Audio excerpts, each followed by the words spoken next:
جو رات 12 بجے عدالتیں کھلی تھیں اس بارے میں کویشچن کیا گیا اور خاص کر جو لوگوں کو نیوز فیڈ کی گئی اس میں یہ کہا گیا کہ شاید مارشاء اللہ کی کوئی تیاری کی جا رہی تھی. آپ اس بارے میں کوئی وضاحت کر دیں. بالکل بھی نہیں, کوئی ایسی بات نہیں. کیا آپ کے پاس اس کا کوئی ایویڈنس ہے؟ عدالتیں فوج کے انڈر ہیں آپ کے خیال میں؟ آپ الحمدللہ ہماری عدالتیں آزاد ہیں, اور اگر وہاں پہ کچھ ہوا ہے تو وہ ان کا اپنا ایک ایکشن تھا, ان کے اپنے مطابق تھا. There was no talk of martial law. Pakistan کی بقا صرف اور صرف جمہوریت میں ہے, اور یہ بات چیف آف آرمی اسٹاف خود کئی مرتبہ مختلف لوگوں کے ساتھ انٹریکشن کے دوران کہہ چکے ہیں. اور اس جمہوریت کو مضبوط کرنا سب کا فرض ہے, انفرادی بھی اور اجتماعی بھی.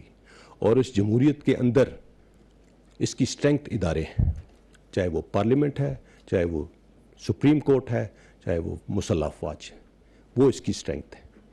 سو یہ مل کے سم بنتا ہے. لیکن پاکستان نے فیوچر جو آگے جانا ہے وہ جمہوریت میں ہی ہے انشاءاللہ, اور پاکستان میں کبھی مارشل لا نہیں آئے گا. وسیم عباسی. جی وسیم عباسی فرام اردو نیوز. صاحب جس طرح کہ آپ نے بتایا کہ جو نیشنل سیکیورٹی کمیٹی تھی اس کے اعلامیے میں امریکی سازش کا ذکر نہیں ہے یا دھمکی کا ذکر نہیں ہے, تو کنفیوژن اس لیے پیدا ہوئی ہے کہ ڈماشق کا جو امریکی سفیر کو یہاں پہ ڈماشق کا آرڈر کیا گیا ہے, اور یہ بھی کہا گیا کہ معاملے کو اس ملک کے دارالحکومت یعنی کہ واشنگٹن میں بھی اٹھایا جائے گا. تو پھر فوجی یا عسکری قیادت نے اس پہ کیوں اگری کیا کہ ڈماشق جاری کیا جائے اگر سازش نہیں تھی؟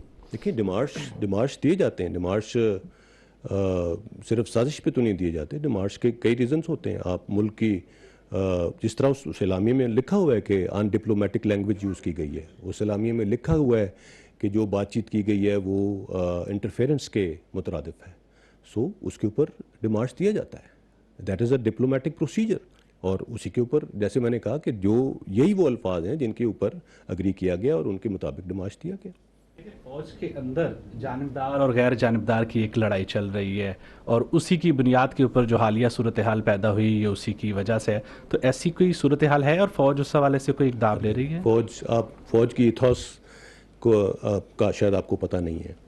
یہ فوج یونٹی آف کمانڈ کے فیکٹر پہ چلتی ہے, اور چیف آف آرمی اسٹاف جس طرف دیکھتا ہے 7 لاکھ فوج اس طرف دیکھتی ہے. اس میں نہ آج تک کبھی تبدیلی آئی ہے اور نہ انشاءاللہ آگے آئے گی. فوج کے اندر الحمدللہ کوئی کسی قسم کا کوئی ڈویژن نہیں ہے, اور پوری فوج اپنی لیڈرشپ کے اوپر فخر کرتی ہے. And that is it. There is no truth to this thing. Army chief general Qamar Javed Bajwa صاحب نے وزیر اعظم شہباز شریف صاحب کی جو حلف برداری کی تقریب تھی اس میں شرکت نہیں کی. اس کے اوپر آپ کا کیا رد ہے؟ اس میں شرکت نہ کرنے کی تو وجہ تھی, ہی واز ناٹ ویل. اس دن وہ آفس بھی نہیں آئے تھے. تو that is simple explanation to that.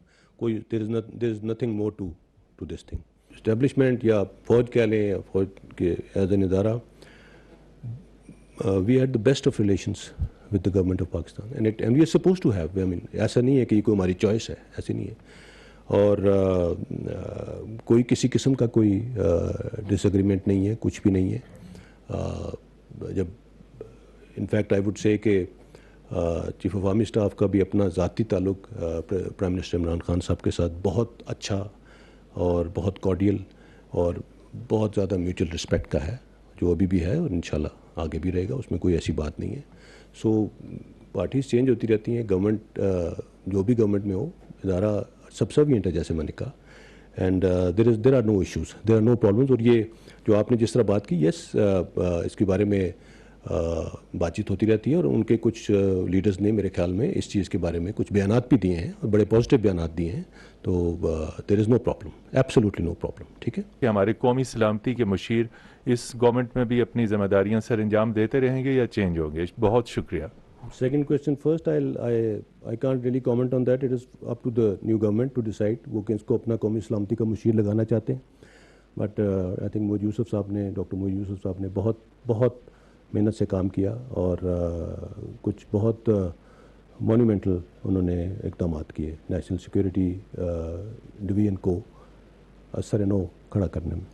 Social media campaign سے ہٹ کر دیکھا گیا ہے کہ لاہور میں ایک واقعہ ہوا ہے اور پاک فوج کے افسر کے اوپر تشدد بھی کیا گیا ہے, اور بتایا یہی جا رہا ہے کہ حکمران جماعت کے ایک اعلیٰ عہدیدار, اعلیٰ رہنما کے بھائی اس میں ملوث ہیں, اور اس قسم کے واقعات اب ہو رہے ہیں. کون, آپ ذرا تفصیلات پلیز بتائیں گے؟ دیکھیے یہ ایک بہت انفارچونیٹ واقعہ ہوا ہے. I would not like to point fingers at anyone, but جنہوں نے یہ کیا ہے وہ ان کو گرفتار کر لیا گیا ہے اور ان کے اوپر قانون کے مطابق کارروائی کی جائے گی.